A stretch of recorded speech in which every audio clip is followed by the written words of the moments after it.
Tá, se tu achar que as minhas respostas estão muito longas, tu me avisa. Ah, imagina. Tá. Sabe que uma vez eu estava fazendo um programa de TV, assim, eu costumo tocar de olho fechado, acho que é porque eu sou tímido, assim. Aí aquele jornal do almoço, assim, que tem tempo super curto, eu tocando a música, daqui a pouco eu senti alguém chutando a minha canela. Ela, a apresentadora, estava do outro lado da mesa, assim, tipo... Tava me avisando que acabou e eu de olho fechado. Bom, começamos então? Você sabe também que eu sou músico, não sou jornalista, sim. Então também vamos lá. Pelo menos tem um músico aqui. Hoje o canal Music as un Voyage pega um avião da Austrália até a Suécia e o motivo é inusitado e especial. Encontrar um dos maiores ícones do rock brasileiro para uma conversa sobre música e viagem. Espero que você curta isso com a gente e fique ligado no canal para mais vídeos de música do Brasil e do mundo. Bem-vindos ao canal Music as un Voyage. Eu sou Luiz Reis e aqui comigo uma presença ilustre, Humberto Gessinger. Pleased to meet you. Muito obrigado por nos receber. E eu posso começar perguntando aonde estamos? Estamos na Europa. Estamos no planeta Terra, por enquanto, na Europa, na Escandinávia, na Suécia, na casa do nosso grande amigo Rubem Faria. Isso, estamos os dois bem longe de casa, né? Eu vim da Austrália para te encontrar aqui, você também está longe de casa. E aqui é um lugar bem pouca vogal. Bem pouca vogal. Vogal. Isso te faz sentir em casa? Quais são as impressões que você tem desse lugar, por enquanto? Para mim é super parecido. Cara, eu vou falar uma coisa que é meio pouco comum, assim. Eu não gosto de viajar, velho. Eu viajo, a minha música me colocou asas e me jogou numa montanha e eu saí voando, assim. Mas eu, como pessoa física, não gosto de viajar. A primeira vez que eu peguei avião foi por conta de tocar e assim, fui para lugares muito estranhos. Eu fui uma vez para a União Soviética, quando ainda era na União Soviética. Depois eu toquei no Japão e acho o Japão muito parecido com a Suécia. Eu gosto dos dois países muito, me identifico. Tem uma coisa do silêncio e é uma coisa que eu sentia quando estudava arquitetura, do desenho minimalista, assim, né? E gosto muito. E a Suécia, cara, para mim, assim, na minha adolescência era muito importante, porque primeiro ela era um meio termo do mundo politicamente, economicamente, assim, estava entre o mundo socialista e o mundo capitalista, era uma terceira via, tinha esse mistério, assim, de como é que a Suécia funciona.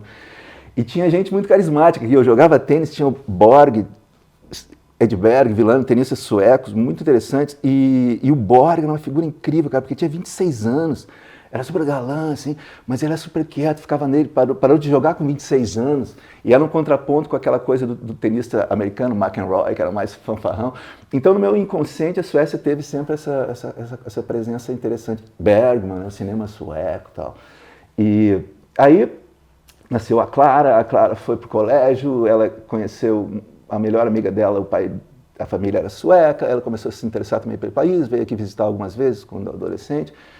Fez vestibular para arquitetura, se formou, veio estudar aqui, descolou um emprego aqui, casou aqui, está morando aqui. E eu comecei a visitar a Suécia uma vez por ano. Mas como eu falei, voltando àquele papo de não gostar de viajar, eu não tenho cabeça de turista, entendeu? Então eu fico aqui explicitamente em Estocolmo, tentando ser o menos turista possível, tentando absorver o dia a dia das pessoas, né? E nesse processo, quando eu descobri que a vida da Clara ia ser aqui, por um bom tempo, eu li muito a respeito. Tem uma literatura muito interessante sobre a Suécia atual, já passando aquele clichê da falta de sol, da melancolia, assim, sobre os países escandinavos. Tem muito clichê, o país mais feliz do mundo, sempre tem aquelas eleições, sempre é um país escandinavo, mas passando esses clichês, assim, eu li coisas bem interessantes sobre me interessei muito. Por 2 anos eu fiquei um chato, eu encontrava as pessoas, foi que nem quando eu li o Grande Sertão Veredas, eu encontrava as pessoas, me achava mal entendido no assunto, né? Mas enfim, esse foi minha aproximação com a Suécia, e aqui, numa dessas vindas, eu tinha um estúdio, entrei em contato com um estúdio maravilhoso que é o Atlantis, onde faz parte da história da música sueca, a ABBA gravou ali, o piano onde eles gravaram Dancing Queen tá ali, aquela guitarra Ovation que o cara usava tá ali, e gravei uma música aqui, nesse estúdio, porque ela tinha a ver não só pelo prazer de estar naquele estúdio, pelos equipamentos que ele oferecia, mas também por uma coisa emocional. É uma música que eu fiz para um aniversário da Clara, que eu não pude estar aqui, ela se chama Fevereiro 13, e esse ano eu voltei para gravar outra canção aqui, que é muito, muito especial também, que é uma parceria minha com o Chico César. E aproveitando, teve a participação do Rubem Farias no baixo. Então esse é o meu eu sueco, assim. Nossa, tem muita coisa para falar sobre isso. Mas eu queria lembrar daquela época que você morou no Rio de Janeiro, no final dos anos 80, começo dos anos 90. E eu lembro que você falava que se sentia mais gaúcho naquela época. E foi a época que você começou a usar bombacha nos shows e até gravou o Gaúcho da Fronteira. Então, vindo agora para Suécia, você está florescendo o lado viking ou você está se sentindo ainda mais brasileiro? Cara, eu acho que é impossível ser mais brasileiro do que eu sou, assim. Porque, assim, a família do meu pai veio da Alemanha em 1800 e alguma coisa, assim. Eu não conheço muito, eu não sou daqueles caras muito interessados no passado, assim. Mas veio por conta de, sei lá, deu uma seca na cidade deles, eles vieram como com nada, assim. E a mesma coisa com a família da minha mãe, que veio da Itália, né? E é uma mistura que eu achava quando eu era criança, eu achava bem natural. Não, deve ser, eu me lembro que teve uma Copa do Mundo, que a semifinal foi a Alemanha e Itália, eu achava que eram meio países irmãos, assim, né? Cara, depois quando foi passando o tempo, cara, é completamente diferente, tem esse lado italiano mais caloroso e o alemão mais fechado, né? Então eu sou super brasileiro, mas mesmo por essas origens, assim, com meio que o sol não gosta muito de mim, não tem muito swing, mas isso me fez mais brasileiro, entendeu, cara? Me senti um pouco estrangeiro ali, né? Depois, com o tempo, eu descobri que isso não é uma coisa muito só relacionada à geografia. Eu acho que eu, como pessoa, estou sempre meio deslocado, assim. E eu vejo na minha trajetória musical, assim, estava falando com o Ruben, a maneira como eu toco baixo, tudo que eu quero comprar é difícil de comprar, ou aquelas pedaleiras que eu toco o pé, não acho lugar nenhum, fico enchendo o saco da Clara para comprar na Alemanha. O baixo que eu uso é baixo de 6, mas não é que nenhum baixista de 6 usa, é diferente, eu uso 4 cordas de baixo, 2 de guitarra, aí para comprar um acordamento é uma missa. Assim, eu sempre me sinto meio deslocado na borda, assim, das coisas, né? E me senti assim como brasileiro. Mas agora, assim, eu acho que vim para a Suécia, cara, eu acho que eu sinto que o tempo que eu passo aqui, eu fico mais leve, cara, tipo assim, pô, aí a gente dá conta como a gente está vivendo de uma maneira violenta, lá cercado por grades, né? Agora a Clara casou, a gente fez uma cerimônia aqui linda na prefeitura ali, todo mundo foi na prefeitura, saímos da prefeitura, pegamos um ônibus, fomos para o ônibus comer um X num parque, assim, essa falta de solenidade maravilhosa, assim. Aí ela resolveu fazer uma festa lá em Porto Alegre também, já foi diferente, mas 40 suecos foram lá na festa do casamento dela, e eu, assim, tentando explicar o mundo para eles, eu ficava meio constrangido, assim, pô, o meu prédio, cara, tem uma reclusa, velho. Tu passa numa grade, espera, abre outra. E aí então se dá conta, porque é o nosso dia a dia, sabe? Eu gosto muito de caminhar, assim, eu faço a pé em Porto Alegre. Eu ando sem celular, estando longe daquilo, tu te dá conta como a gente está ficando violento lá, né? Como é muito, cara, é muito desigual, não faz sentido. E aqui não é nenhuma questão de opção, acho que o pessoal aqui tem uma obrigação histórica de ter menor desigualdade, porque eles têm, por exemplo, o clima como um grande lance a se proteger, né? Então, cara, não pode ser individualista com o inverno a menos 30, tu tem que fazer um edifício onde todo mundo esteja aquecido, né? Então eu gosto dessa parada aqui, e por incrível que pareça, outra coisa que aconteceu aqui, eu costumo dizer às pessoas, dizer assim, ah, não, pô, esse negócio deve ser chato, as pessoas te conhecem na rua e fica muito ali. Não me conhece tanto, em Porto Alegre menos ainda, assim, em Porto Alegre todo mundo faz de conta que não te conhece. Mas assim, me dá uma desculpa para ficar meio em casa, né? E eu com o lance de estar sempre viajando fim de semana, eu perdi 2 coisas que eu fazia muito, que era ir a show e ver o Grêmio jogar, né? Fui deixando, porque, cara, tô saindo quinta, volto segunda, esbugalhado, não sei o quê. E aqui virou meio que, quando eu sei o período que eu venho, eu faço um search nos shows que vão rolar aqui e vejo.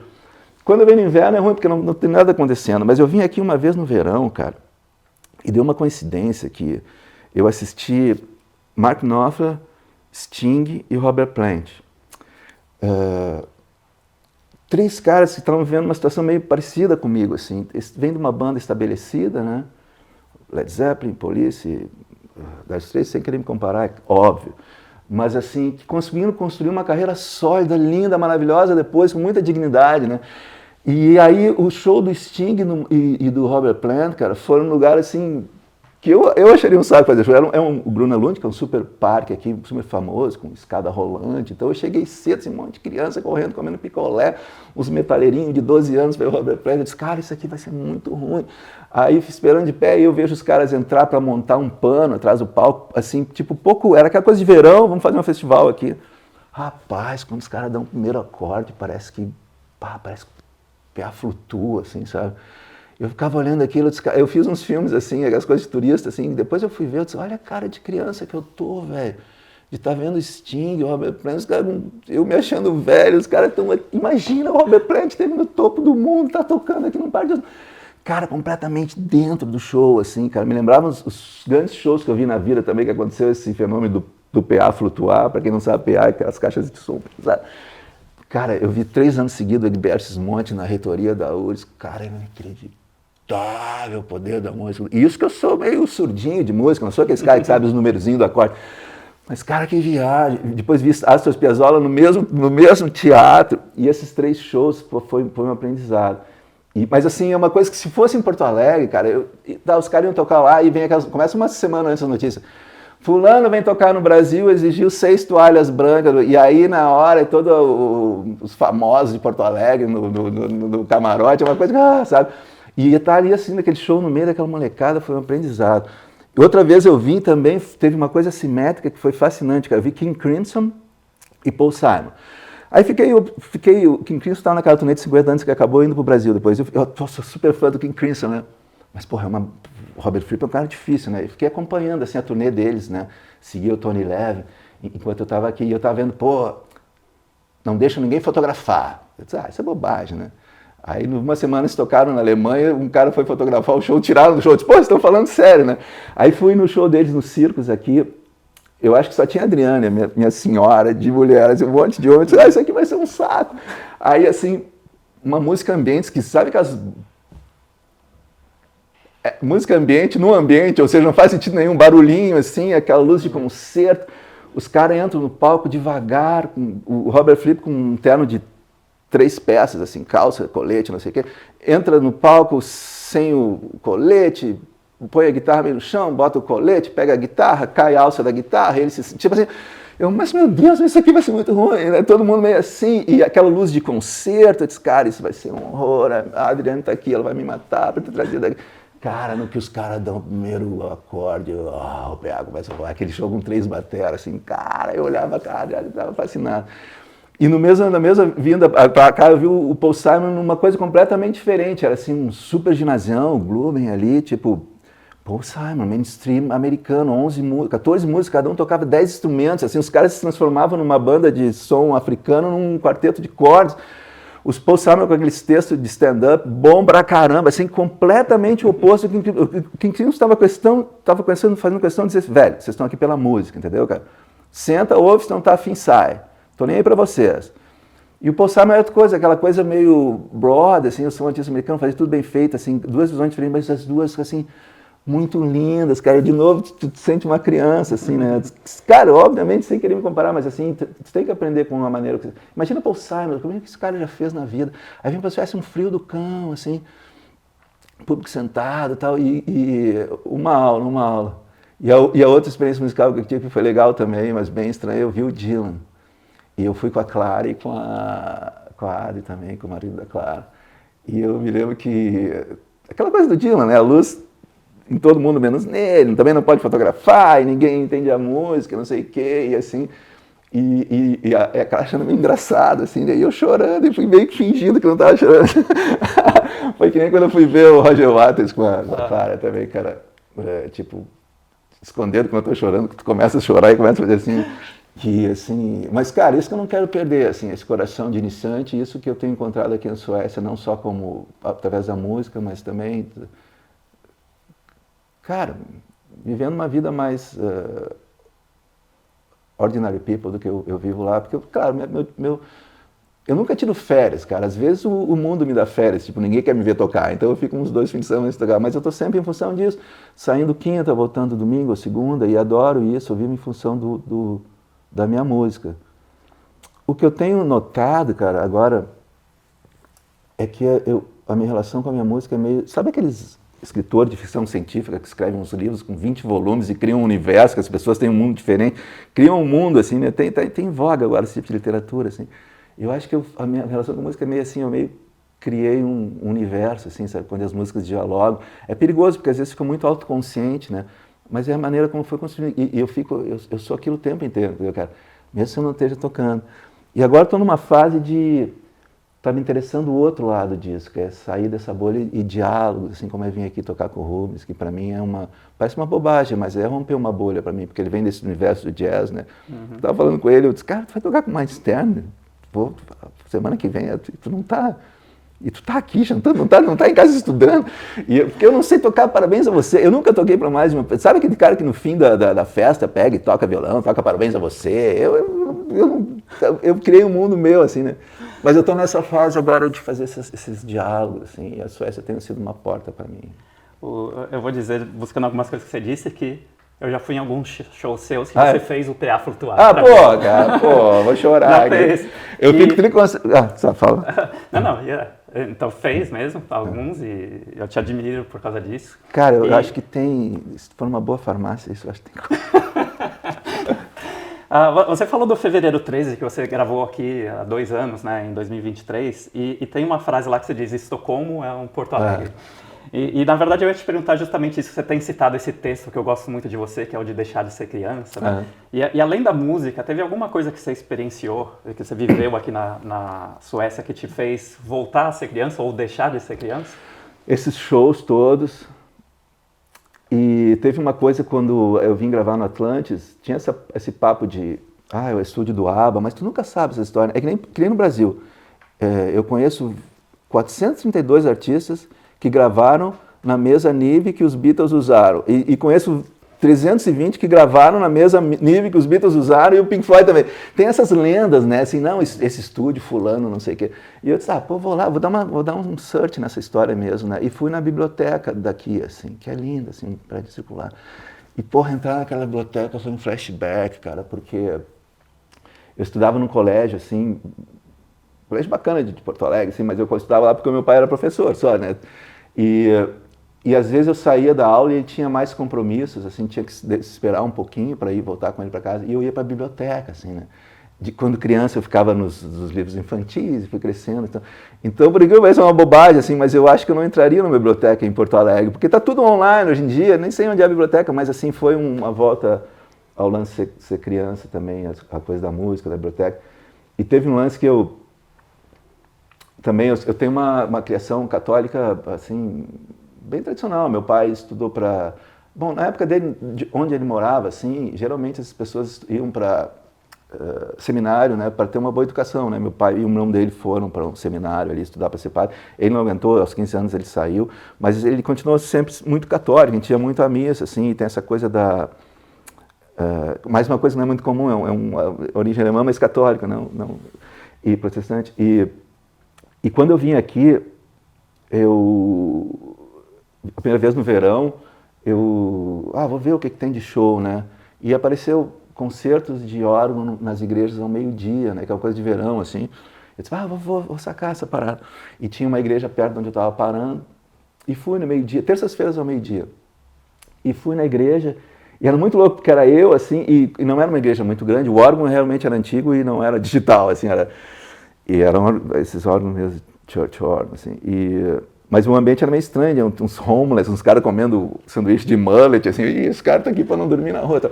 Mas aí começou o concerto de órgão bom pra caramba, cara, e fiquei fascinado por isso, comecei a fazer, procurar todas as igrejas que tinham concerto de órgão, a maior delas aqui estava fechada em reforma, não consegui ver, agora eu consegui ver.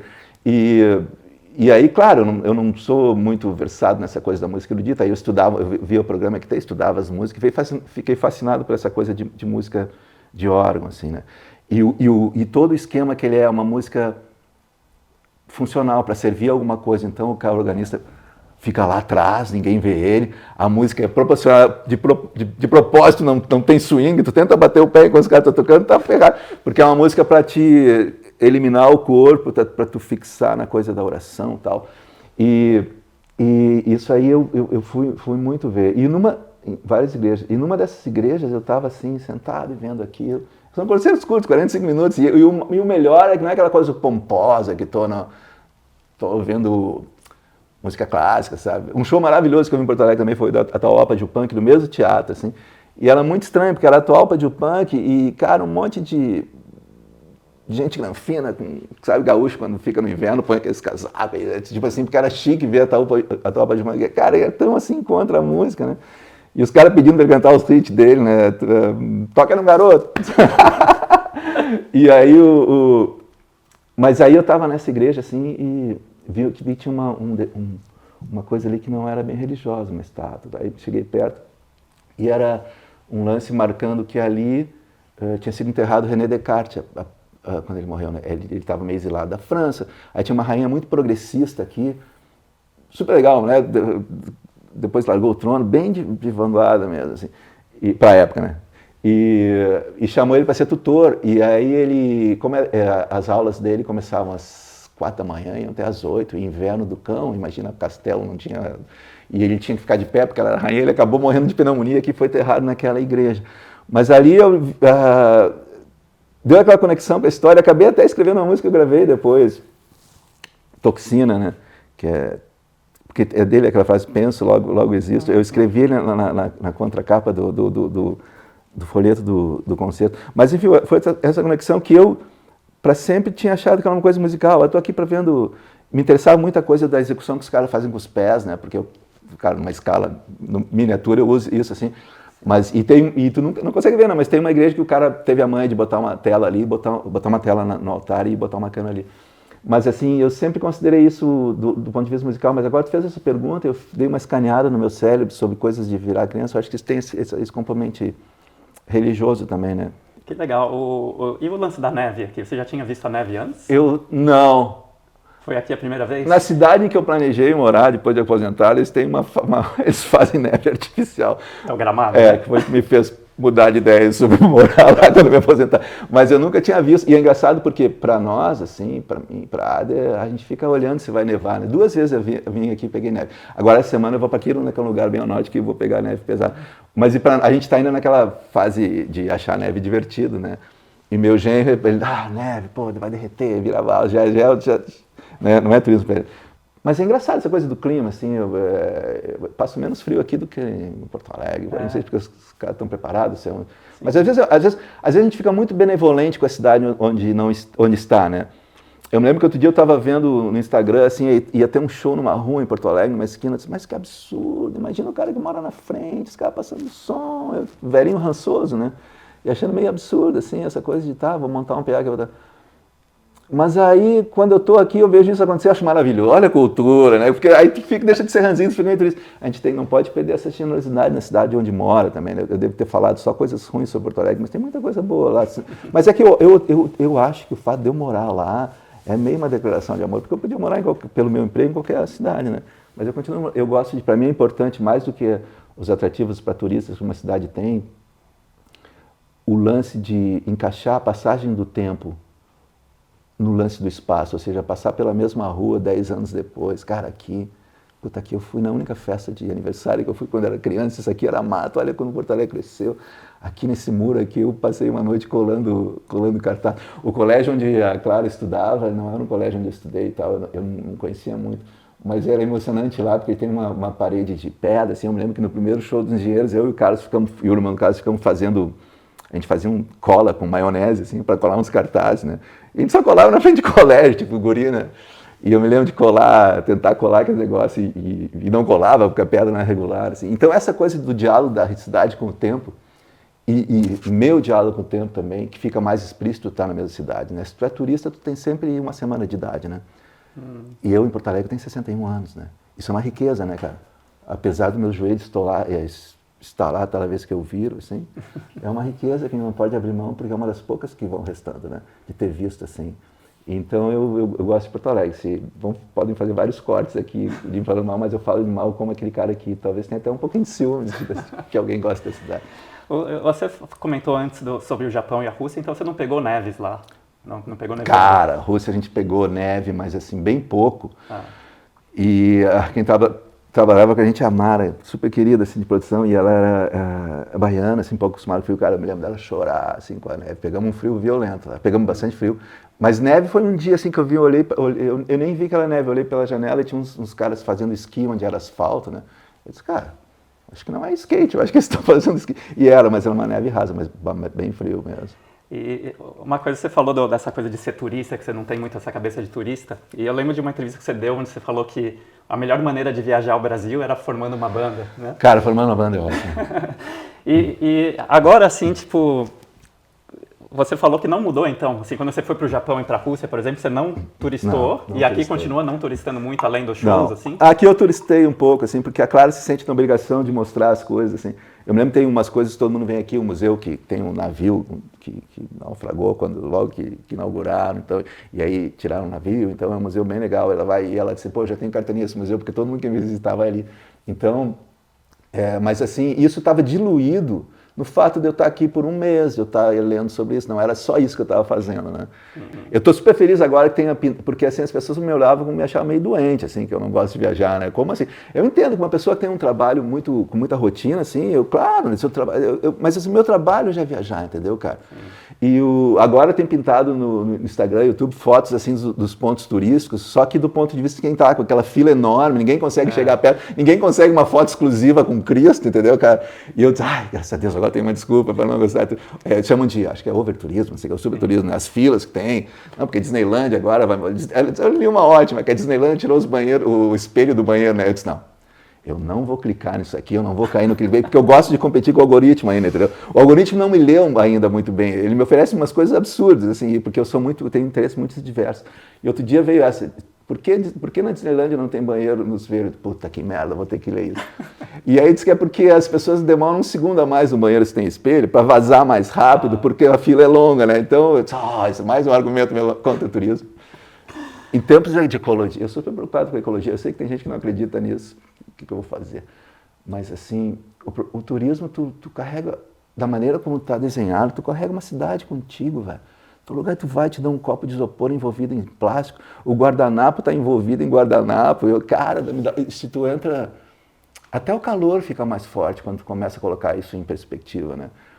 No meu prédio ali, tem essa coisa de, os caras têm, sei lá, 2 metros de vegetação, eles cortam com aquela serra elétrica. Brrr. Então, amanhã inteiro cortando assim, depois que eles cortam com serra elétrica, brrr, eles pegam um negócio de ar comprimido para tirar as folhas e empurrar para o lado do vizinho. Brrr. Tudo isso gastando diesel, uma bobagem do cão, né? Quando as plantas é que nem cabelo, deixa crescer, deixa ficar com ela, vai fazer corte de cabelo. Toda semana tem que cortar aquele negócio, e aí um dia no meu prédio, outro dia no prédio da frente, outro dia no prédio... Então, todos os dias da semana tu acorda com o barulho de alguém tentando fazer escultura de plantinha e com o barulho do cão queimando diesel, assim, tu vai ficando velho, ranzinho, isso que nem eu, tu fica, meu Deus do céu, que absurdo! E, enfim... É isso aí. Mas aí, deu tempo de aprender alguma coisa em sueco já? Não, eu estava pensando, geralmente quem fala bem várias línguas e quem imita esses comediantes, geralmente tem um ouvido musical forte pra caramba, né? E eu disse, cara, eu acho que eu não tenho, porque eu não consigo falar as coisas assim. Aí ontem eu estava pensando sobre isso, eu acho que é porque eu falo muito rápido. E aqui eu só consigo decorar as 2 primeiras sílabas das palavras. E eu falo com a Clara meio que, sabe quando tu escreve no computador uma primeira sílaba e o computador completa? Eu vou em Viking e ela completa. Mas aqui é outra, parece que é outra parte do cérebro, assim, que... E é engraçado que eu só fui a país assim, né, as primeiras viagens, quando eu fui para o Japão também, não conseguia entender muito bem quando tinha acabado a frase, e o tipo de expressão, porque aqui a gente fala muito que o gaúcho fala cantado, né? Mas é um cantado mais no ritmo, assim, tem umas notas alongadas que a gente dá, assim, que musicalmente não é tão tonal. Aqui é super tonal, assim, é muito... No Japão muito também, né? Japão muito. Sim. E dizem que até a China tem um índice bem maior de ouvido absoluto por conta disso, né? Porque tu falar uma língua tonal, assim, parece que tem 10% de mais... Ocorrência não, porque ocorrência parece doença, né? Uma coisa boa. Se bem que tem gente que acha que não é tão bom ter ouvido absoluto. Mas eu não consigo falar nada e agora que eu estava aprendendo a ler, estou enxergando mal pra caramba, porque quando eu tinha 39 anos e 364 dias, eu enxergava bem. À meia-noite, quando eu fiz 40, eu comecei a precisar de óculos. E agora um olho meu melhorou um pouquinho, então eu estou assim... Sem óculos eu enxergo bem do olho, com óculos eu enxergo do outro. Então até o lance de ler as coisas, assim, eu perdi aquela coisa de tu associar a palavra que tu tá lendo a palavra que tá ouvindo, né? Tô ficando mais distante de... E eu sou péssimo de geolocalização, assim. Eu faço uma brincadeira sempre quando eu chego em hotel, assim, eu me perco facilmente. Eu vim aqui ontem, cara, e hoje eu já passei batido, fui, né? Ontem eu fui no banheiro de estúdio, tinha 3 portas e uma não funcionava, eu fiquei fazendo rodízio de portas para ver onde eu saio. E aqui eu tenho que andar sempre, porque é uma mulher é super boa de localização, assim, se acha bem no metrô, mas eu tenho, assim, nos hotéis eu sempre faço assim, eu abro a porta e eu olho a janela, eu tento adivinhar se aquela janela dá de frente para a rua ou não. Cara, eu nunca acerto, porque eu acho que tu entra no hotel e tu faz a curva assim no elevador e isso, mas eu nunca acerto, eu abro a janela e disse, acho que essa janela é lateral, aí eu abro, não, tá um mar, né? Vamos falar da gravação que vocês fizeram aqui?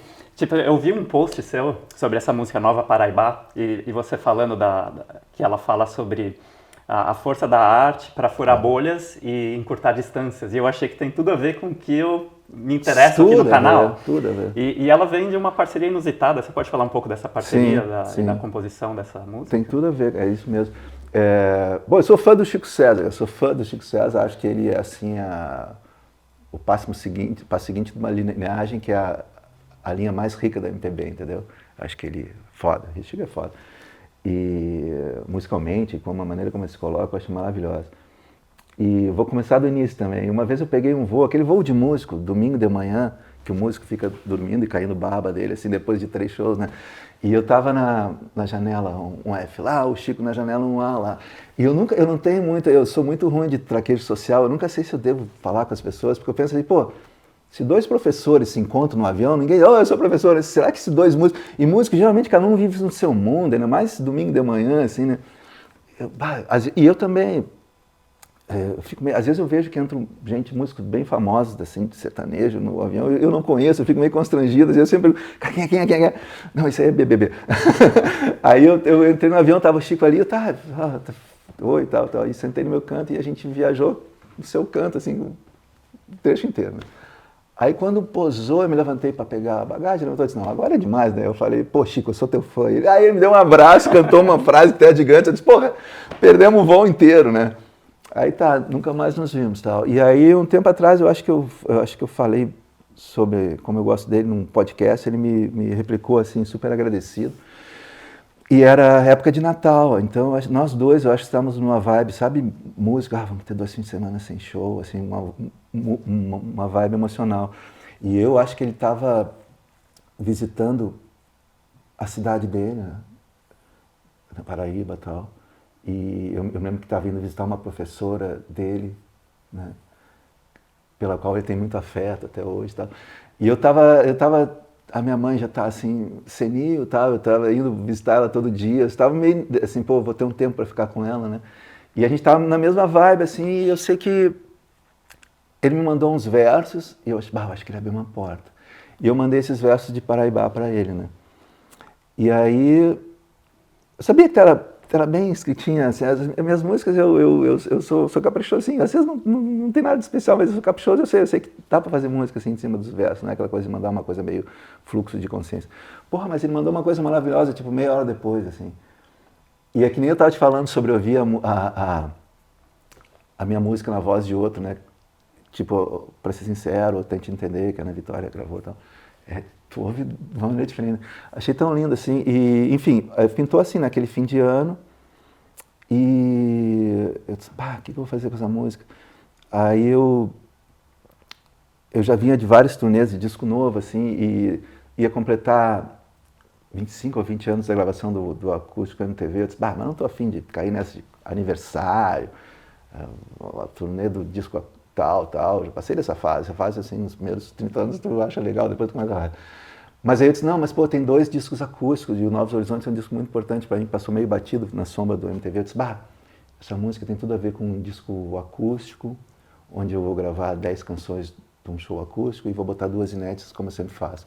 E já comecei a pensar a música como isso, né, como uma música acústica, e eu disse, cara, eu vou gravar na Suécia, porque a vez que eu gravei aqui, em fevereiro 13, eu gravei assim, violão e voz no mesmo take, eles têm um microfone aqui que Eu não sei, eu não sou audiófilo, não conheço chonga nenhuma, mas o cara me falou, não, esse microfone, eu não sei o que, tu não conhece, não. Ah, tá na capa do disco do Frank Sinatra, eu não conheço. Tá na capa do... Eu sei que é um, cara, quem for de áudio, eu até tuitei, assim, é um microfone da antiga, assim, e captei. Ou seja, um microfone só captando violão e voz, o que te deixa bem comprometido, mas assim, mas é tipo, aquilo é uma afirmação de velho. Estamos no mundo digital, eu sei, não tem nada contra. A maior parte da música que eu ouço é multitrack, é o parede de som, eu sou fãzaço do Kraftwerk, mas eu vou gravar o som dessa sala, acústico, né? E assim eu gravei o 13, e achei que Paraíba fosse a mesma, legal fazer uma coisa, gravar aqui. Aí acabei conhecendo, como todo mundo que eu conheço é pelo Instagram, o Rubem Farias, tem uma super história, mas eu conheço quase ninguém. Conheci o Fernando Petri, que é um baixista sensacional do Sul também, no Instagram, mas ele também é bem bicho do mato, fiquei procurando, todo mundo conhece esse cara? Não, será que é gringo? Porque ele postava as coisas... Enfim, vi que o Rubem tocava aqui, eu disse, vou convidar ele. E a música fala sobre romper bolhas, furar bolha, e para mim tocar com o Rubem é um pouco furar bolha, assim, porque ele é um músico de jazz, daqueles assim, Fórmula 1, assim, né, tal. E não é bem o universo. E eu acho tão legal, tem trabalhos de músicos populares, assim, quando cola alguém, o mundo jazz é tão bonito, assim.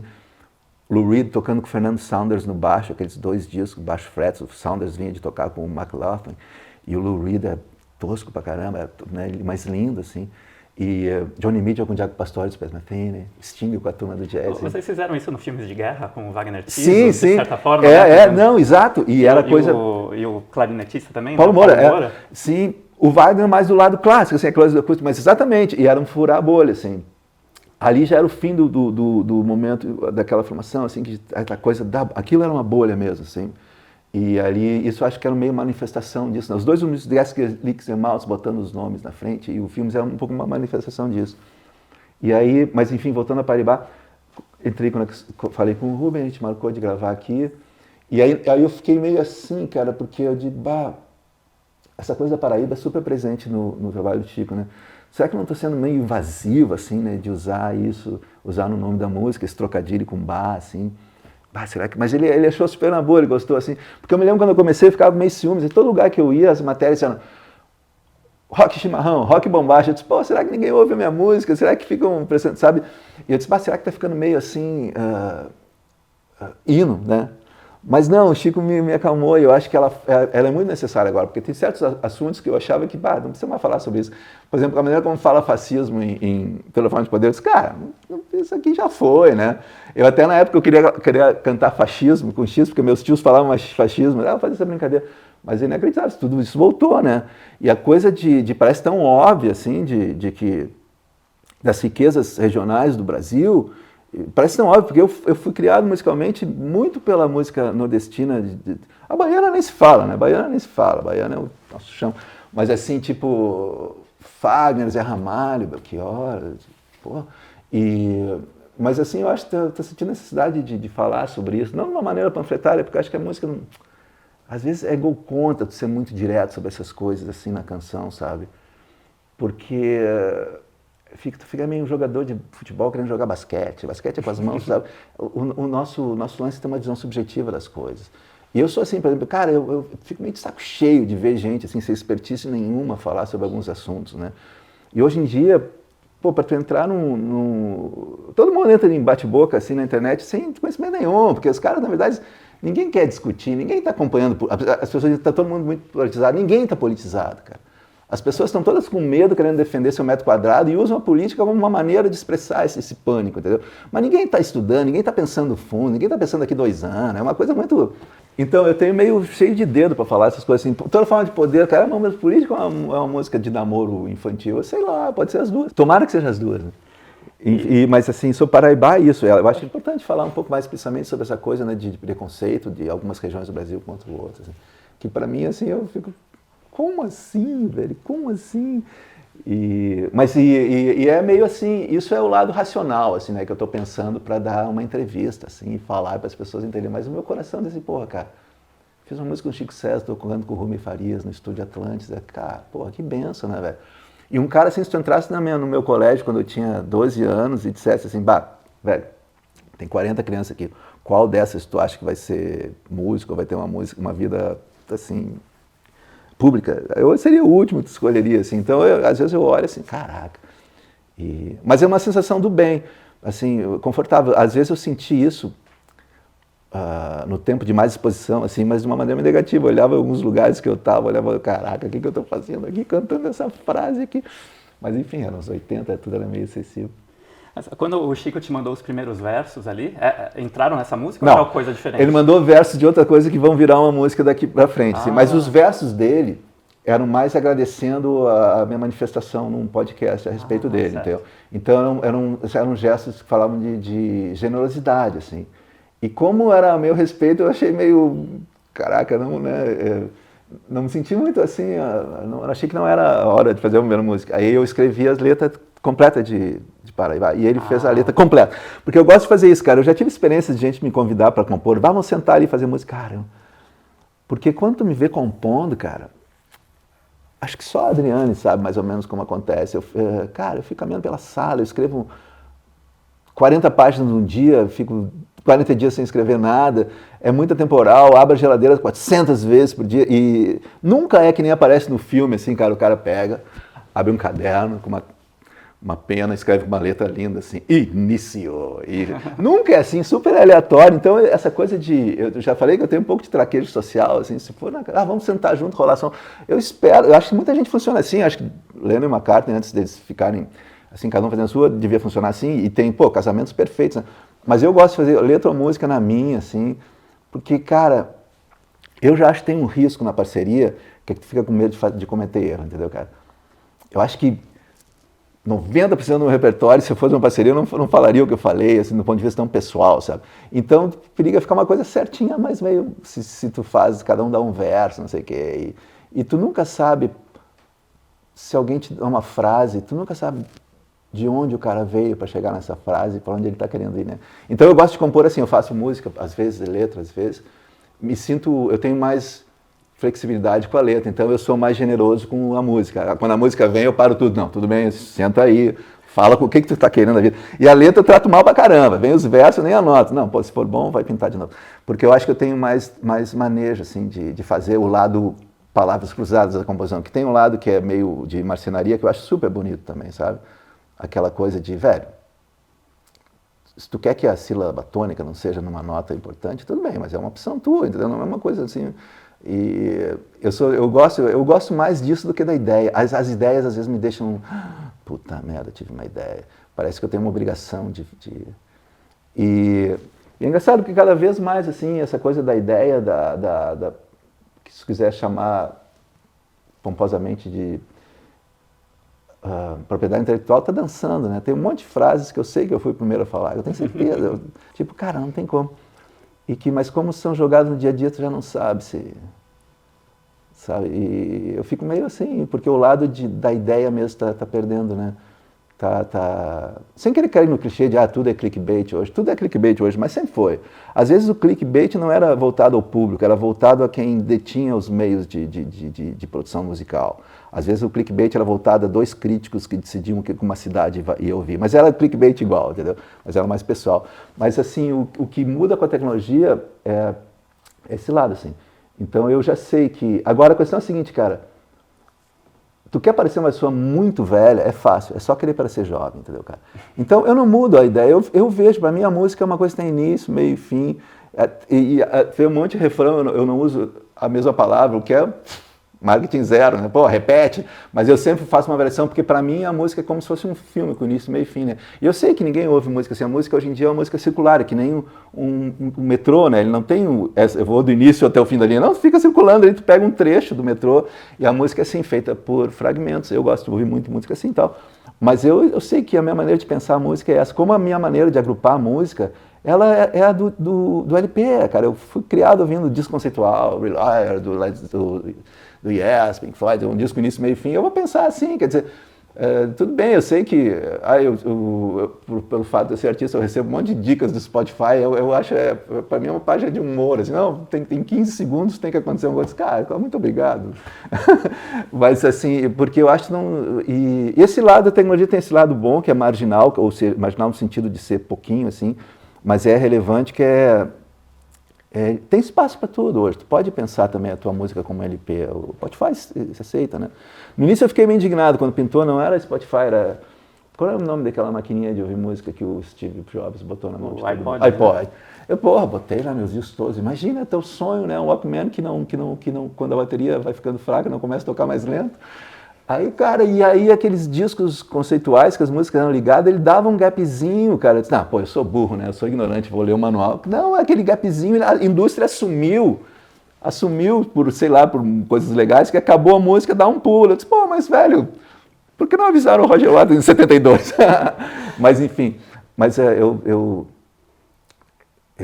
essa coisa do streaming é uma coisa, do ponto de vista de música, é uma merda, né, cara? Os cara, mas assim, eu ouço aquilo 34 horas por dia, velho. Tipo assim, eu tenho acesso a coisa que eu nunca teria. Quando nos tempos analógicos, um disco saía de catálogo, cara, tu não tinha acesso a ele, porque o teu já estava pulando a agulha de gasto, ninguém mais tinha aquele disco. Então, por exemplo, se a gente continuasse naquele andar, os mais capitais nem pensar, mas eles estão aí, quer ouvir agora, acha que esse que era melhor, né?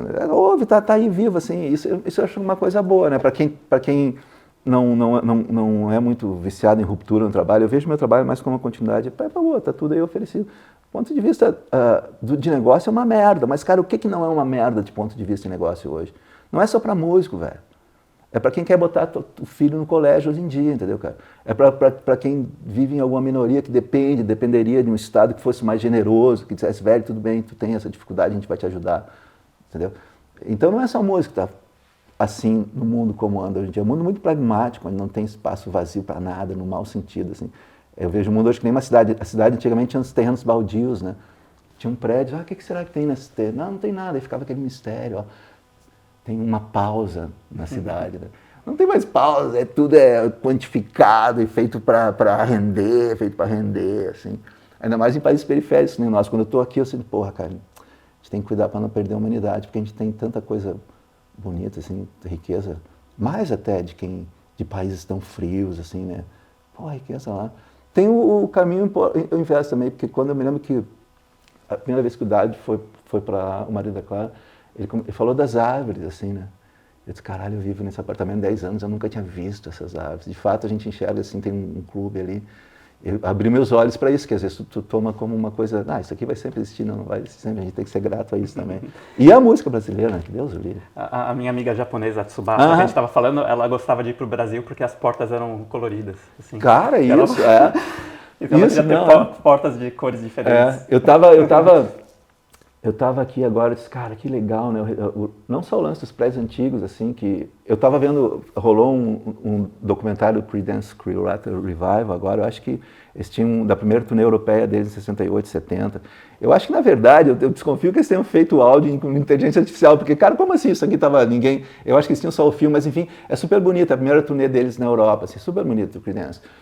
Um palco simplesinho, o John Fogerty com aquelas camisas xadrezinhas, e eles passam por Estocolmo, eu fiquei vendo, assim, eu estou super sensível a Estocolmo, eu vejo todos os seriados, eles ficam um saco, eles têm um monte de coisa de crime, assim, é engraçado, uma sociedade com pouquíssimo crime, eles fazem um monte de livros, e eu me interesso, assim, estou sensível a essas coisas.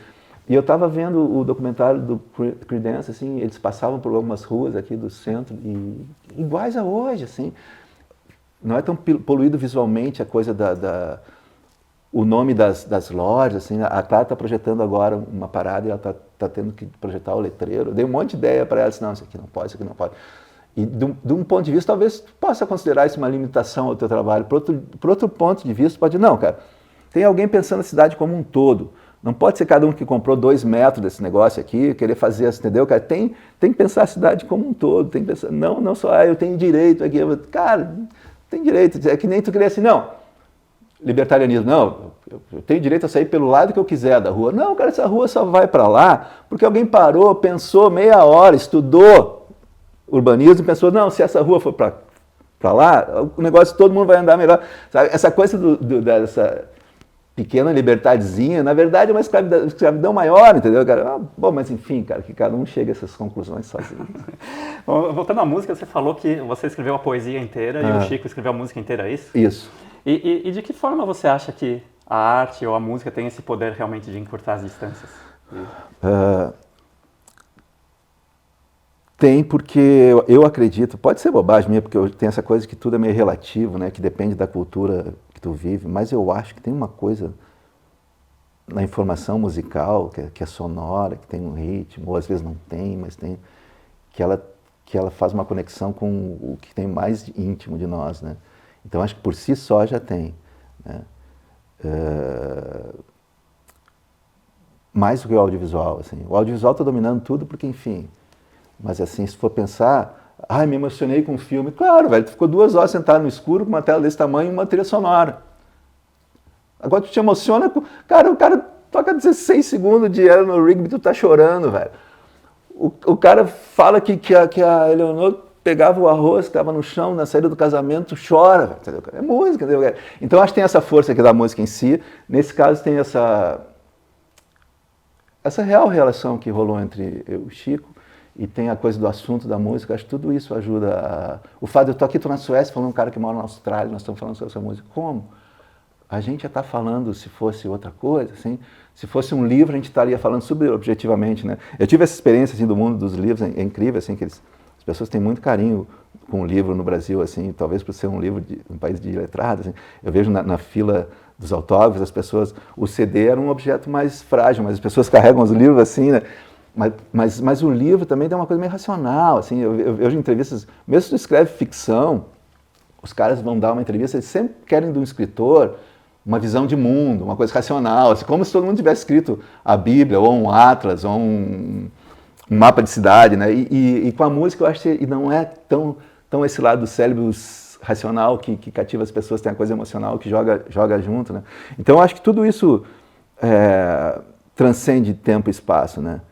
Cara, eu vou aqui, passo horas aqui ouvindo música que o Bach compôs com o cara.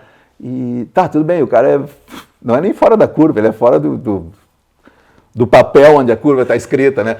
Mas, cara, é uma música de outro tempo, feita para servir para um serviço, né, da igreja, e é sem swing, mas a gente ouve, não é só coisa corporal, assim, tem uma coisa da música que a gente, principalmente quem trabalha com música, tem dificuldade de descrever. Quem não trabalha é fácil, assim. Tu analisa parabéns a você, não, porque a frase vai para cima, vai para baixo, tem esse número no acorde, não sei o quê. Mas quem trabalha com música, assim, e tem a experiência de, cara, são 2:30 da tarde, essa música existe, porque eu fiz. À 1:30 não existia essa música, que coisa estranha, entendeu? Tem uma coisa que tu saca ali, e é difícil de falar assim, mas tu saca, tocando instrumento, saca que tem essa capacidade de comunicar para além das palavras, e eu acho que é isso, esse é o segredo. E essa história de furar bolha, você falou que só de tocar com o Rubem já foi furar bolha. E como que foi a gravação, então? Você teve que dar alguma dica ali, alguma ideia? Ensinei pra caramba. Não, foi rápido? Como é que foi? Cara, é foda porque assim, eu nunca tinha sentado com ele, com calma, né? Ele tá numa corrida do cão, então assim, os primeiros tempos, os primeiros encontros são meio ansiosos, tu tenta explicar mais ou menos o que tu faz, né? Eu conto uma história que é meio significativa disso. Eu toco guitarra, baixo, assim, mas assim, nunca estudei, eu tocava guitarra, o Pete saiu, eu achava um saco, o negócio, para de cantar, tem que solar, pô. Aí passei pro baixo, não sabia nada. Primeiro eu comprei um Rickenbacker, peguei o Rickenbacker do Pete, li a respeito, na época estava em moda corda flat, botei umas cordas flat, primeiro show, cara, graças a Deus ninguém gravou, deve ser a pior 2 horas de música da história do universo. Baixo Rickenbacker, depois eu descobri que estava completamente bugado o captador, mas havia chong nenhuma com corda flat, não se via nada. Mas a maneira como eu toco é meio específica, assim, é meio que... Acho que era o Anthony Jackson dizia que ele não tocava baixo, tocava guitarra baixa, né? Tipo, então eu tenho minhas peculiaridades. Aí estava falando pro Rubem que eu daí comecei a usar umas double necks, né, que é o guitarra no baixo num braço, guitarra no outro, aí eu faço umas paradas no pé, o baixo e tal. E daí pintaram os baixos de 6, assim, eu disse, cara, eu posso fazer disso meio uma double neck com um braço só, né? Então eu uso 4 cordas de baixo aqui, 2 de guitarra ali. Mas as 2 de guitarra, as 2 mais graves? Eu afino que nem fosse um violão. Eu uso o baixo aqui, né? Mi, Lá, Sol, Ré, me corrija se estiver errado. Ré, Sol. Si e Mi.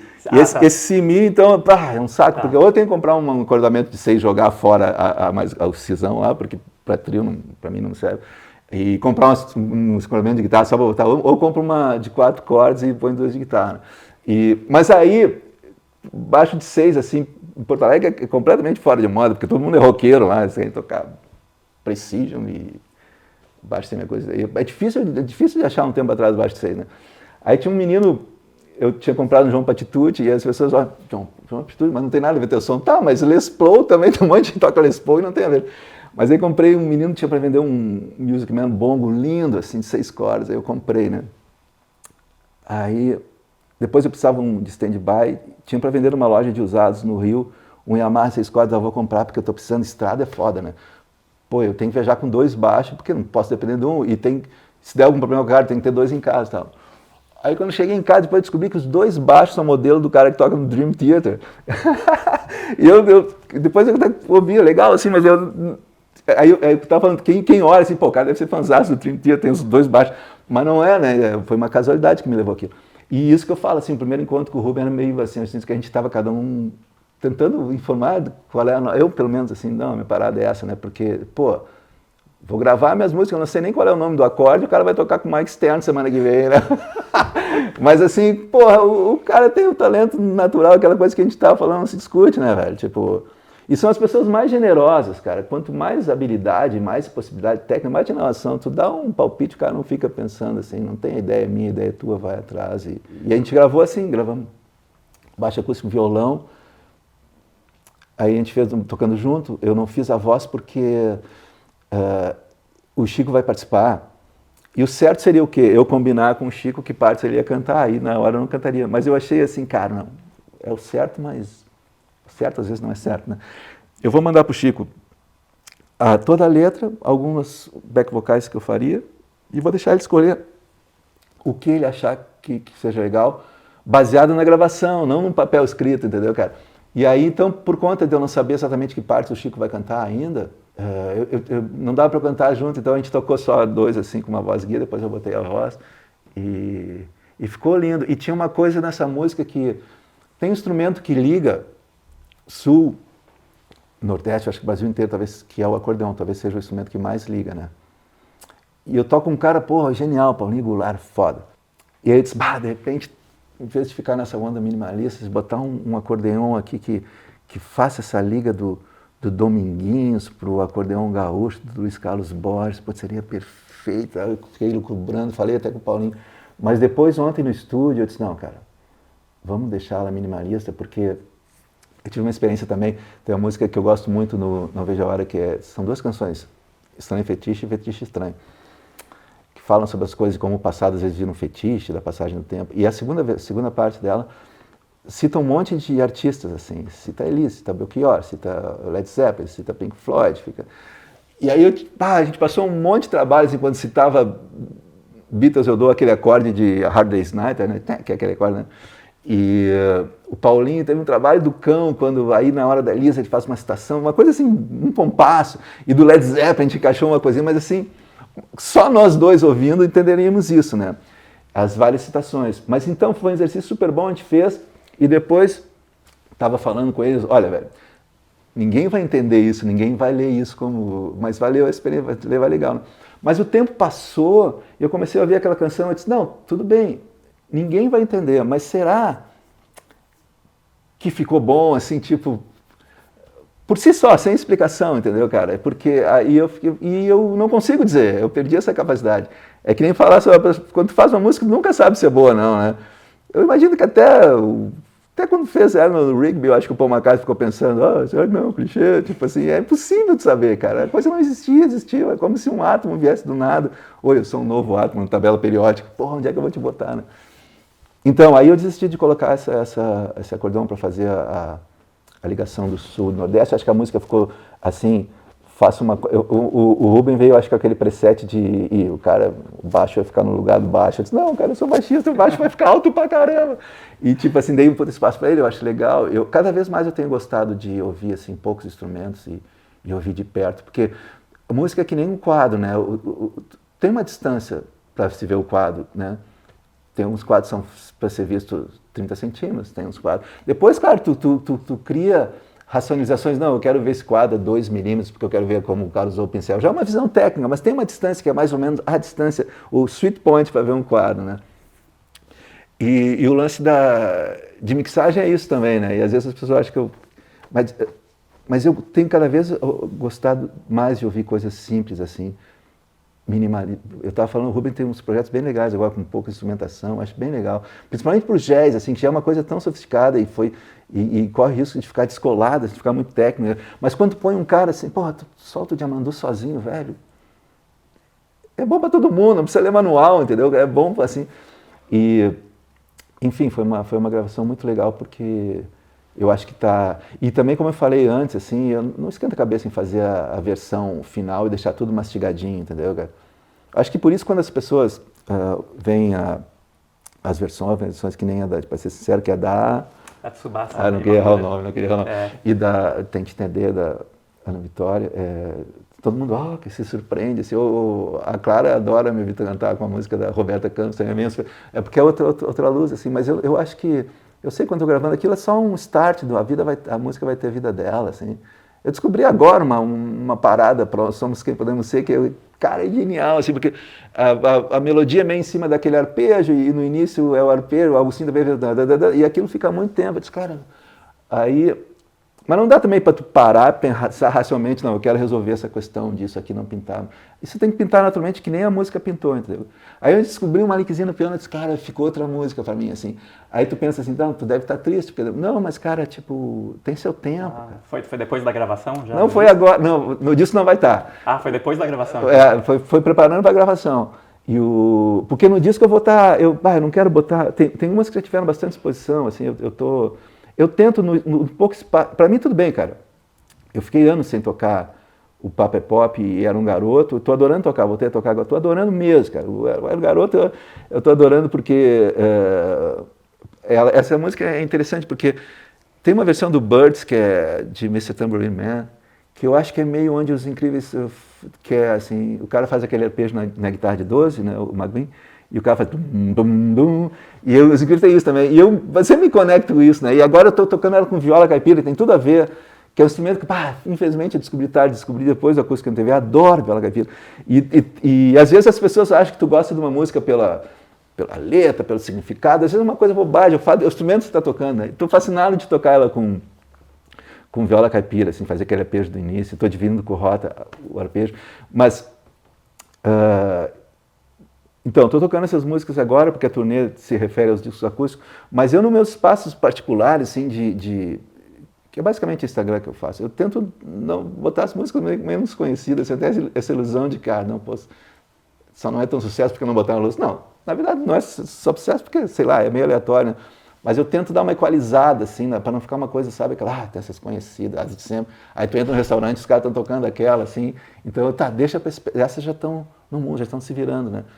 O Novos Horizontes tem um monte de música boa, mas como a nova, assim, eu acho legal. Mas como eram 8 inéditas num disco, ninguém presta muita atenção, né? Tu coloca toda a forma do lado, tu coloca refrão de bolero para ser do lado, elas ficam meio, é óbvio, né? Tu vai ouvir, tu vai no show do Gilmour, tu quer ouvir ele fazer o solo de Comfort Me. Eu sou assim como ouvinte também, mas eu fico assim, às vezes eu vejo alguns colegas que ficam repisando assim os grandes hits, eu acho meio perigoso. Eu acho que no momento que o artista assume a visão que o mundo externo tem dele, é o beijo da morte, assim. Vai te dar 1 ano de casas lotadas, velho. Mas talvez sem brilho nos olhos, entendeu? Porque eu acho que esse é um momento perigoso, assim, eu estranho muito, assim, esse negócio dos fãs, né? Os fãs geralmente costumam saber mais do que tu, né? Te dar aula sobre a tua área, eu acho muito legal. Mas eu acho muito estranho quando a visão dos fãs é muito paralela aos teus períodos de exposição e não exposição. Eu acho estranho pra caramba, porque em nenhum artista que eu gosto tem uma versão que seja paralela. Esse é o hit, esse é... Eu sempre tenho uma música que não aconteceu nada, que eu adoro, e tem uma que tem um momento que um disco que ninguém gosta, eu acho o máximo. Então eu fico meio assim, porque tu também tem que entender, tem a coisa da memória afetiva, tem muita coisa dos fãs gostam, é porque estavam numa fase da vida, adolescência, não sei o quê, então aquilo... Tinha um monte de gente naquela fase, aquela música estourou, então é óbvio que aquela música tem uma relevância para um número maior de pessoas, né? Mas tu jamais tem que deixar te contaminar com a ideia de que aquilo seja uma qualidade intrínseca da música, né? É como, cara, tem um monte de gente que vem falar comigo, pô, cara, comecei a tocar baixo por causa de ti. Eu fico envergonhado, cara, não, pô, obrigado, mas eu entendo, cara, quando eu era garoto, o Roger Waters ganhava um monte de aquelas revistas, o melhor baixista, mas tem que saber ler isso, né? Melhor guitarrista, Kurt Cobain, tem que saber, não, de fato são caras que se expressam muito bem com aquele instrumento, mas a coisa de tocar bem é uma coisa técnica, tem uns caras que tocam, né, assim, e apesar de ter o lado histórico, não pode comparar Jimi Hendrix com esses guris de 12 anos que estão queimando os braços no YouTube hoje, né? Aquele cara fez aquilo 30 anos antes, ele que plantou essa árvore e os caras estão colhendo fruta, assim. Mas eu acho estranho quando assim a visão é muito parecida com a quantidade de vezes que tu apareceu na TV aberta, entendeu, cara? Eu fico assim... Antigamente, no Spotify eu tenho acesso aos números ali, eu ficava sempre torcendo para as músicas, ia direto para as músicas de baixo, assim, eu tipo, por que essa música está aqui? Mas enfim, é um fenômeno sociológico, não tem nada a ver com as pessoas, nem com a música, é um fenômeno de massas, assim, né? Aí tu tem que pensar em outra pessoa. O meu ponto é que o artista não deve se deixar contaminar com o ponto de vista de como estão enxergando ele, né? Até sobre o que falam sobre ti, eu acho que é bem saudável não ler assim, sabe? Eu não li esses livros que saíram dos engenheiros, assim. Dei um depoimento para o Alexandre, eu acho o cara legal, mas cara, é que nem assistir essas biopics, eu fui ver o filme do Dylan agora. Pode ser tudo maravilhoso, se tem 3 defeitos, assim, mínimos, que seja históricos, assim, não, essa época não aconteceu isso. É óbvio que o cara faz o filme para ser entretenimento, então ele junta 2 momentos, mas para mim, assim, tu quebra aquela ilusão de que aquilo está vendo a realidade, né? Eu me desinteresso um pouco. E essa questão de saber sobre o que estão falando de ti, parece arrogante, mas acho que é uma lição de humildade, entendeu, cara? Tu não querer saber o que os fãs querem. Se o Roger Waters me dissesse, se a Johnny Mitchell me dissesse, tá aqui meu telefone, me liga que eu vou gravar um disco, eu jamais ligaria, velho, pedindo para ela fazer isso ou aquilo. Jamais, eu acho que faz. Os políticos eu acho também, cara, não façam pesquisa, faz teu jogo que a gente vai ficar aqui jogando. Faz seu jogo que a gente vai ficar, se gostar a gente vai, se não gostar a gente vai ficar em casa tomando café com leite com bastante mel. Agora o Instagram, você falou que achou o Rubem pelo Instagram, mandou uma mensagem para ele. Você usa mídia social bastante? Ou não? Só Instagram eu uso. E no início o Twitter eu usava, cara, mas uma piada do Veríssimo, que ele dizia que Porto Alegre é uma cidade que no verão todo mundo vai pra praia, né? E a praia mais populosa é Tramandaí, né? E aí ele fazia a piada que era assim, pô, Porto Alegre fica linda quando todos os forasteiros vão para casa. Era uma brincadeira, porque não eram forasteiros, eram pessoas de Porto Alegre que iam para Tramandaí, né? E uma vez eu tuitei essa piada no Twitter e uma menina falou, pô, falou uma cidade interior, assim. Ela tinha lido aquilo como se eu estivesse falando de quem não era de Porto Alegre, estava morando Claro, ela não tinha na memória dela a piada original, né? E aquilo foi o que me sinalizou, cara, essa mídia aqui é estranha pra caralho, porque... Realmente é uma conversa muito superficial e tu nunca sabe as referências que as pessoas têm, né? E muita coisa do que eu falo, assim, que na verdade são manifestações de fraqueza minha, podem ser lidas como uma coisa arrogante, né? Então eu perdi essa ilusão porque eu não posso, é matematicamente impossível tu dar a cada um a atenção que eles merecem, né? Se um fã te liga e diz assim, cara, não sei se é o caso ou se eu compro uma bicicleta. É fácil para mim dizer casa ou compra uma bicicleta, fácil. Mas, cara, é muito cruel isso, cara. O que tu tem que fazer, velho, eu infelizmente não te conheço tão bem quanto tu me conhece, que nem se eu encontrasse Chico Buarque. Pô, Chico, tá ali, te lembra de mim? Não me lembro, velho. Não, eu sou o cara que inventou música todo dia, não me lembro. Quer dizer, então tem que, às vezes parece um pouco arrogância, mas é meio ser consciente da tua limitação no sentido de conhecer ou não quem te ouve, né? Eu convivo muito bem com o mistério, cara. Tem muita coisa na vida que eu não sei, assim. Onde é que vai dar essa rua? Não sei, cara. Mas por que não foi ver? Não? Eu convivo bem com o mistério, assim. Que acorde esse? Não sei. Mas por que não vai estudar? Pois é, né? Talvez eu estude. Mas assim, não é coisa... Pois é, vou atrás desse acorde. Pô, essa música vai sucesso. Qual é o tom? Qual é o assunto? Cara, esse é o beijo da morte. Vai te dar alguns dias de casa lotada e o resto da vida de olho para baixo.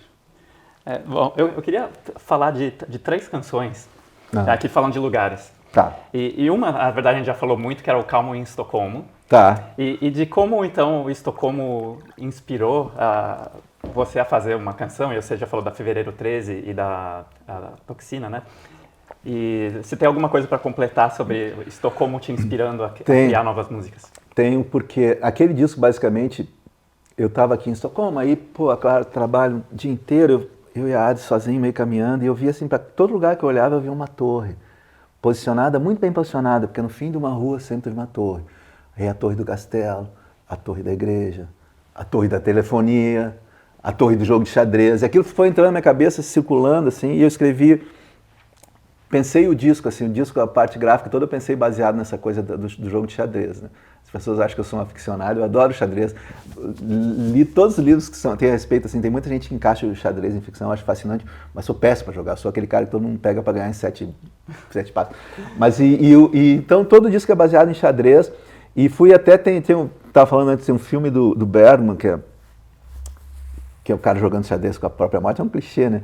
E o filme maravilhoso, e eu fui aqui, saí numa cidade próxima que tem a igreja que inspirou o Bergman, que tem uma pintura, dizem que é a primeira vez que apareceu numa pintura essa imagem de alguém jogando xadrez com a morte, né? E aí compus, e olhou para o lado, viu, em parceria com o Rotinha, que fala sobre a torre do castelo, a torre da igreja, a torre de xadrez e tal. Então é mais uma música assim, diretamente vinculada a Estocolmo. As que são indiretamente, eu teria que fazer análise para saber. Uma que você regravou agora nisso vai ser Revendo o que Nunca Foi Visto, né? E você falou sobre isso, que o criador nunca começa pelo título, às vezes, que é o Guantánamo. Guantánamo. Então essa é uma música que fala do desespero de estar preso, e daí você botou esse título. Como que veio essa inspiração? O título veio primeiro ou veio depois? Guantánamo veio depois. Veio uma música, uma lista de perguntas, e o refrão, cara, eu não sei a resposta, não adianta. Né? E tem essa coisa de... Aí como a linha musical que eu tinha desenhado sugeria alguém fazendo um diálogo, que eu adoro, assim, o que eu sentia falta pra caramba, quando não tinha essa possibilidade de dividir vogais no seguinte, tipo Richard Wright e David Gilmour, né? E aí o Glaucio que dava bem pra caramba, ele respondia, assim. E o nome pintou depois, mas pintou como o nome Refrão de Bolero, assim, tipo assim, cara, tem que se chamar Refrão de Bolero. Não gravaria essa música se não fosse o nome. E porque Guantánamo, apesar de ser uma palavra que não aparece na música, e ela meio que tira a música do espectro pessoal, eu e as minhas dúvidas existenciais, e põe num aspecto maior, mundial, de gente que é torturada para responder coisas que às vezes não sabe porque está ali sem ter culpa, né? Então é o tipo de música que, tipo, uau! Tem umas músicas que, às vezes eu tenho uns colegas que ficam meio, tem que escolher música, é um saco. Eu acho bom pra caramba, assim. Quando não tem algo que dê um twist, que interfira na música, no nome, assim, tu faz um nome bacana, um nome normal, assim. Refrão de bolero eu acho fundamental, porque se tu vem com uma balada, cara, mais uma balada, né, cara? Mas se ele já tem essa ironia no nome, né? Porque bolero, pelo menos para a minha geração, sempre foi uma coisa meio música de velho, careta, assim, extremamente dramática, né? Então tem coisas que eu me arrependo, assim, do título disso ser Papa é Pop e as pessoas vão ver várias vezes meu joelho estalar aqui, não se preocupem, eu estou caminhando sem dor. Eu não coloquei o nome hoje, ficou muito o que já estava ali, né? A música já estava ali, e no mundo onde se discutia o que é rock, o que é pop, a música fala um pouco isso, mas era para ser sobre um tema secundário, né, cara? E ficou muito na frente. Eu vi um diretor falando outro dia, eu acho que ele tinha feito um filme sobre a Segunda Guerra, não sei o quê, e o cara falou, não, porque o assunto é a Segunda Guerra. Eu disse, não, a locação é a Segunda Guerra. O assunto é a solidão, entendeu, cara? Tem a locação e tem onde a ação se passa, né? E eu acho que o Papa é Pop podia ser a locação, assim, dessa canção, né? E não assim, ficou muito dominante no disco, assim. Mas enfim, nunca imaginei que disso fosse tanta... Mas ele se defende por si, musicalmente, assim, na estrutura, a coisa que a gente fez com o Era um Garoto. Era um Garoto também é completamente diferente agora. Depois todo mundo virou meio pai da criança, assim, mas era meio, cara, arriscado gravar uma música incrível, assim, falando uma coisa de um momento político que já tinha passado, Incríveis, uma banda dos anos 60, assim, meio... E depois todo mundo acha, é que nem assim, olhar para trás na história, tu é super objetivo e tu vê a racionalidade em tudo, né? Com essas mudanças políticas que a gente está vivendo, tem gente que olha para trás e, não, isso nasceu aqui. Às vezes são momentos aleatórios, num momento assim que o jogo podia ter ido para lá e veio para cá, sabe? E são mais importantes, não é? Da tecnologia, sim. Dizem que quando veio a fita de vídeo, dizem que acho que a Betamax era outro formato, dizem que era mais, assim, teoricamente era para ter sucesso, era mais racional, né? Mas vingou o VHS, às vezes não é porque, sei lá, pela logística, ou porque alguém botou as cartas no lugar certo na época. E com a história é assim, às vezes, não digo ser aleatório, mas às vezes não é o caminho mais curto que a história faz. Certamente não é sempre só para frente, né? Talvez a gente tenha vivido assim um hiato de momento de passo fora da curva, com o lance de, se tu pensar na criação da União Europeia, cara, 20 anos antes os caras estavam se matando ali, Alemanha, França, Inglaterra, não sei o quê. Aí os caras, 45, 65, sentam numa mesa e vão dizer, daqui a um tempo nós vamos usar a mesma moeda. E, caralho, é tão bonito isso, né? Talvez tenha sido uma bolha de exceção, mas foi um momento bonito, aquela ilusão da construção daquele mundo sem fronteiras, né? Sim. Assim, por exemplo, tem uma escala que eu faço para chegar aqui em Estocolmo, na Europa, que tu sobrevoa 11 idiomas. Né? Brasil, eu vou ao mesmo tempo falando o mesmo idioma. Isso é uma coisa que a gente tem que é lindo, né, cara? Agora, o que a gente faz, cara? Em vez de aproveitar essa beleza que o idioma traz, a gente começa a brigar por causa de sotaque. Esse sotaque quer dizer isso, esse sotaque quer dizer aquilo. Aí, cara, aí larguei as minhas fichas, vou tocar meu contrabaixo desafinado e vocês resolvem aí, que eu já tenho 61. Bom, a última música que eu gostaria de falar, que também cita uma cidade, que é a minha música favorita das suas que você escreveu, que é O Sonho é Popular. Ah, O Sonho é Popular. Eu adoro essa música, assim, eu adoro toda a maneira que você usa a voz como é a percussão. Que legal. Eu adoro aquela coisa que eu, quando criança, ouvindo aquela música, achava que estava feita na língua do P, sabe? Aquela coisa de usar a literação ali. E aquela coisa do solo de baixo no início que costura o disco inteiro, praticamente, né? E eu acho muito legal como você coloca a dúvida no refrão da música, né? A dúvida de, eu acho que eu li isso em algum lugar, se não me engano, e mesmo o Oscar quase que minimizando ali na história, né? Eu acho muito legal que essa incerteza entra na música. E você colocou o Chandigarh lá, né? Então, assim, eu tenho muita curiosidade de falar de onde você escutou do Chandigarh, como que entrou e de botar nessa música sobre arquitetura e tal.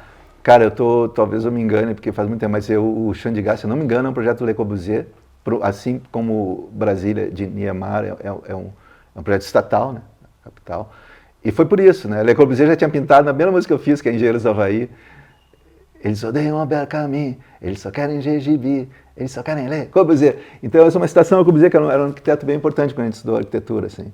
E é aquela coisa aquele sonho bonito do modernismo, né?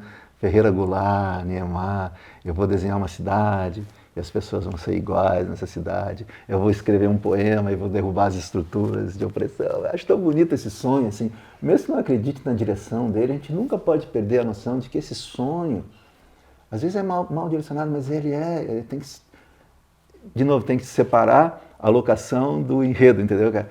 E Chandigarh pintou disso, de estudante de arquitetura.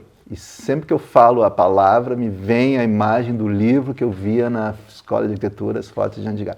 E é muito louco, porque se tu em retrospectiva, eu fico pensando, pô, o que a gente pensava como estudante de arquitetura, que a gente ia desenhar capitais, que coisa mais absolutista, né? Assim, um cara vai desenhar uma capital, mas tudo bem, realmente, a cidade tem que se formar por si só, cada um vai fazer seu quarteirão. Mas é bonito esse sonho ilusório de tu pode direcionar as coisas, né? Eu acho que pode dar subprodutos tão bonitos essa ilusão de, cara, eu faço essa música e segunda-feira o mundo estará melhor. É óbvio, cara, eu tenho 61 anos, eu vi um monte de coisa passar, eu sei que não tá, mas se tu perder essa ilusão, cara, investe em Bitcoin, velho.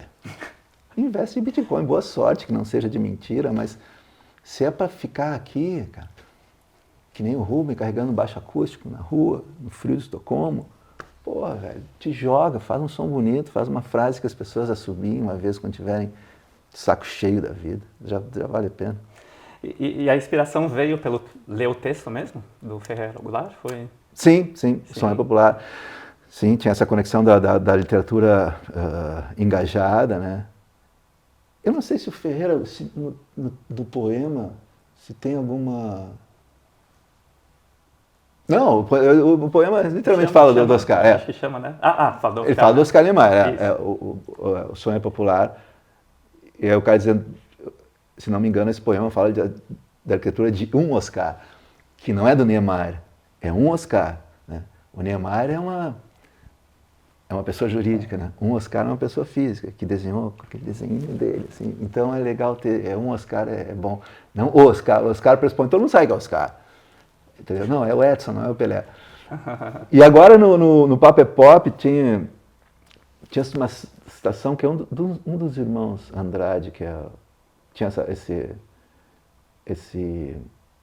expressão macumba para turista, né? Que eu acho tão bacana, que é aquela coisa de querer aparecer assim superficialmente, né? Mas aí eu disse, cara,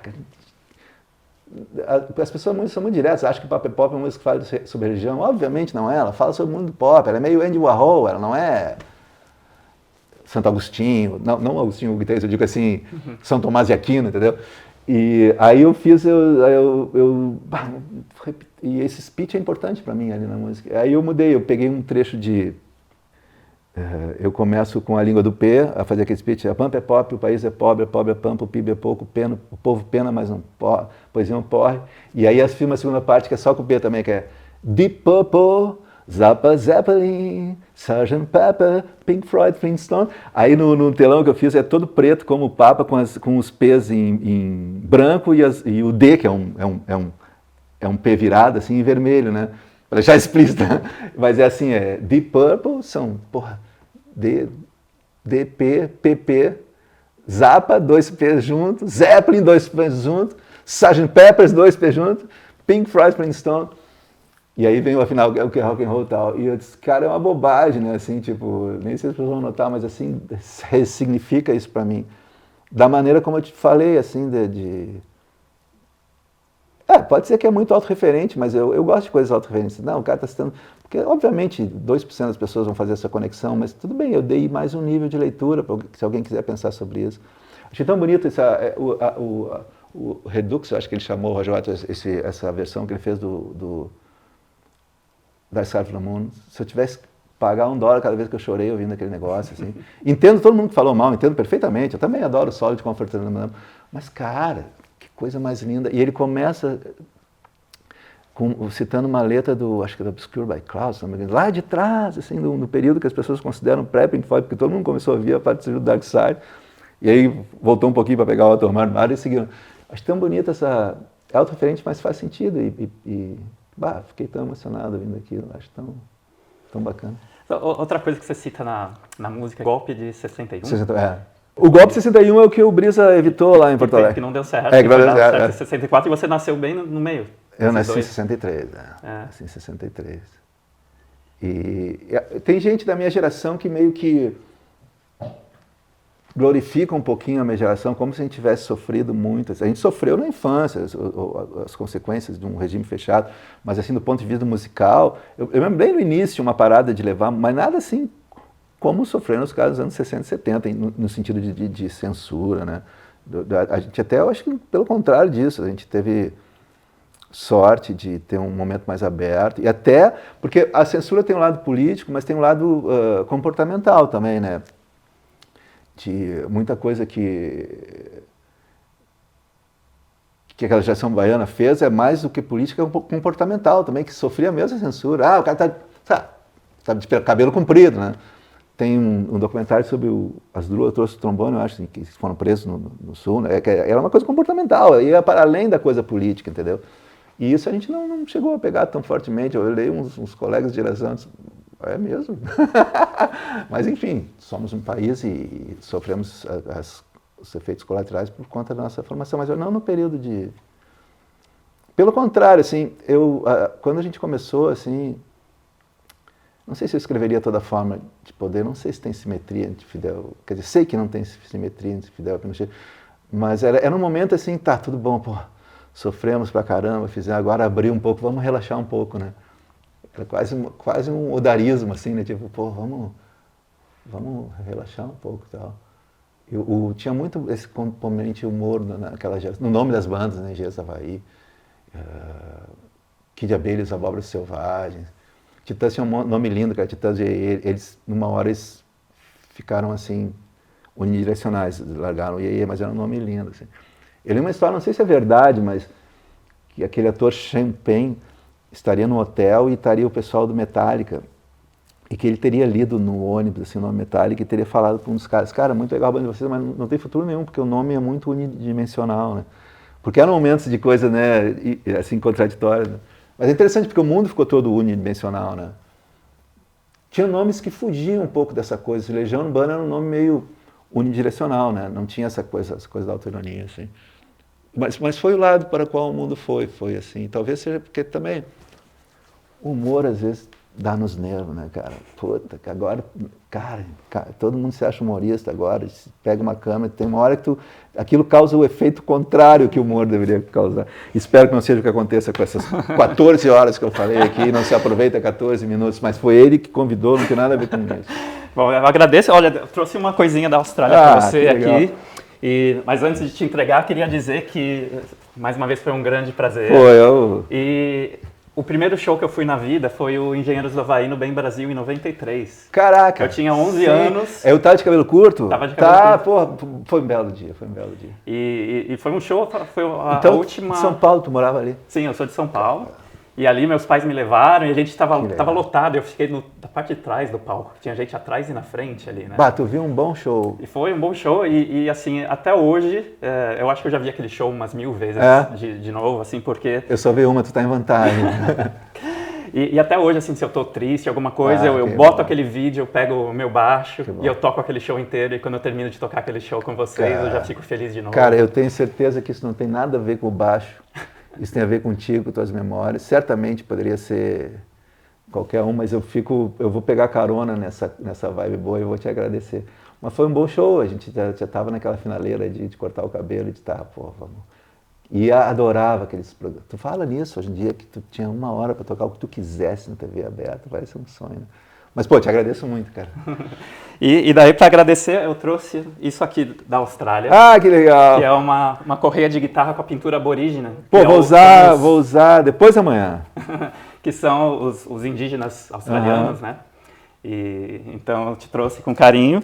E como eu sei que você também gosta de umas meia bem doida, usarei eu trouxe uma coisa que é super australiana, que é esse pássaro que chama cucatu. E esses cestos de lixo é onde as pessoas botam um saquinho de lixo dentro dessas latas maiores, e esse pássaro ele aprende e gosta de abrir a tampa para roubar comida. E os australianos eles tentam fazer coisas para não se abrir mais a tampa, e o passarinho aprende. Ele é tipo um papagaio gigante, ele desenvolveu a partir de gerações como tirar a pedra de cima da tampa para abrir a coisa, e daí a correntinha do cadeado ele também aprendeu a abrir. E as novas gerações de pássaro eles já aprendem sabendo. Caraca. Eles já nascem já sabendo lidar com os dispositivos de segurança esperança que tem. Que isso me dá. E que fazem eles mais inteligentes que eu, porque às vezes eu não consigo abrir o dispositivo. E daí, então, esse é um passarinho bem australiano. Que legal. Então, como é o nome? É cucatu. Cucatu. Eu vou te ler o futuro agora. Sabe o que vai acontecer com esse passarinho? Depois que ele aprender todas as manhas, ele vai aprender a dar uma risadinha irônica. Abrir. Humberto, então, só para a gente finalizar aqui mesmo, de certa forma você já respondeu isso quando a gente falou do Paraibá, mas é uma pergunta que eu faço para todo mundo quando eu encontro aqui. Assim. O que é a música para você e qual que é o lugar dela na sua vida? Cara, a música para mim, eu não tenho como fugir da coisa mais óbvia. Assim. É um negocinho que bate dentro de ti, pulsa regularmente e faz o sangue circular e te mantém vivo, te mantém quente, entendeu? Tem gente que chama de coração, mas eu acho que talvez seja uma simplificação. Acho que é isso. Muito obrigado, Valeu. Humberto.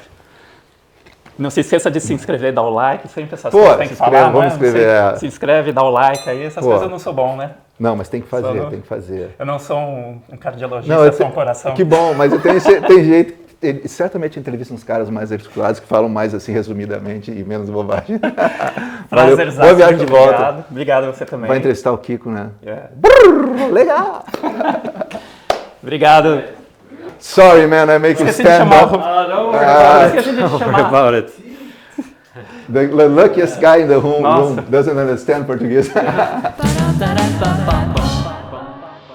When you are ready, are you ready? Are you ready already? With everything? It's done? Okay, thank you. Yes. Okay, is my camera working then? So, they say that yes. That famous Hollywood actor Errol Flynn, you know, the one with the mustache, galã, and he was preparing to go on stage to a presentation, and very flamboyant and with her hair and his sword and tal. Then comes the girl from stage. Okay, 5 minutes to go. And she says, 5 minutes? No, I need more. No, 5 minutes is alive. And when he knew it was alive, he started to tremble because he had never done something alive, you know, just movie. It was very funny because a big actor when the world was changing, you know, the world are becoming to come online and in real time. Yeah, it's and there is the red button syndrome. Yeah, no.